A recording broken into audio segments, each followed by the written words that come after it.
tey Lamine. Alaaji monsieur Rosé Thiam. Mango. New Deal. mais grand tey da nga indi lu am solo. fii ci université Amadou Mahtar Mbow. nga def lancement bu am solo. grand tey lan moo la fi tax a ñëw ànd ak sa ministre. waaw xam nga ministre Alioune Sall dafa am loo xam ne moo ko intéressé. mooy souveraineté bi ñuy dégg fépp. nan ngay mënalee sa bopp. mi ne ñu téléphone portable bii di ñu filmer nii. micro bii nii. lan ndaw réew yi mënuñu ko defar. coow li bëri woon lool est-ce que mënuñu. teg ñu choc rek. ñuy xalaat bu dégg bëccëg toog ci ay nuit blanche. yàlla def ñu xam léegi nan la ñuy eggee ci.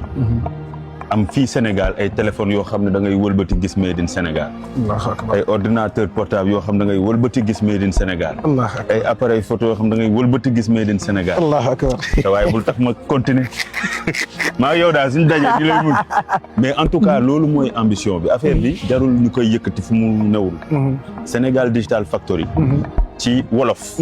mooy usine du numérique du Sénégal. ñun ay usine la ñu bëgg fépp yoo xam ne ñooy defar lépp li ñuy utiliser ci numérique. te numérique xam nga informatique ci la. mooy ordinateur yeeg serveur yeeg tout ça. télécommunication ci la. poste ci la. ba pare audiovisuel tamit ci la. mooy caméra yeeg micro yeeg lépp li nga xam ne moo leen di permettre tey ngeen def seen liggéey communication digitale daf ci bokk. mu jot léegi comme que yàlla may nañu ay jeunes yoo xam ne xarañ nañu lool ci wàllum numérique. ñu ne leen léegi dañ leen di dugal ci ay usines. ngeen daal di créer affaire yooyu wax fa jeex. moo tax ma gis ndaw ñoo xam ne dañuy jël comme temps yi ñu demoon Casamance gis frigo ba dafa yàqu. dañuy jël ndaw ñoo xam ne dañuy jël frigo boobu di ci defar jus yu am solo mu nekk 100% made in Sénégal tamit. yow chips. loolu bële dañ ma ñamal Lamine am nga waxtaan su xasee bu dugg ci ay lekk rek. lu leer. exemple yi day bëri. gis nga bu ñuy def tournée effectivement. connectivité beeg ñoom seen. dañu egg ay maire am na maire yu ne. mango yi souvent li muy nëb ci àll dafa bëri. léegi dañ koy dagg di ko def ay chips. chips de mangue ba pare goût bi des ci nekk ci. te chips conservation moo gën a yomb. léegi ñoom tey dañuy utiliser seen WhatsApp. vu que léegi am nañu internet. ñu ngi live TikTok man jour bëri laa gis maire buy live TikTok ba mu teg na kii 18 ans la am. di ci jaay yu neex yoo xam ne loolu mooy économie numérique. nan ngay utiliser tey. numérique bi mu doon levier pour que ku nekk di ci mën a gis boppam di mën a jaay ay mbiram. te tamit Digital Factory loolu la. dañu ne Ziguinchor avant juin dañuy ubbi beneen suñu yaram dafa tàng. parce que dañu am partenaire boo xam ne.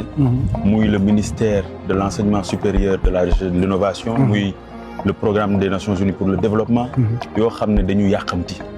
parce que xam nañ ne li gën a métti ci àdduna bi ñun moom la ñu am. mooy jeunesse boo xam ne dañu am xarañteef lool ci wàllum technologie. ñooñu soo leen joxee matériel jeex na. maa ak yow mës nañ ci waxtaan jeune boo gis mi ne la en tant que jeune j'ai des idées. waaye léegi am nga idée. andil nañ la ay usines. nga dem dugg fa. tey soo leen ñëwee ci Unipod bii. fii nii ci université bi yow découvrir nga ko tey. gis nga machine ñu andi.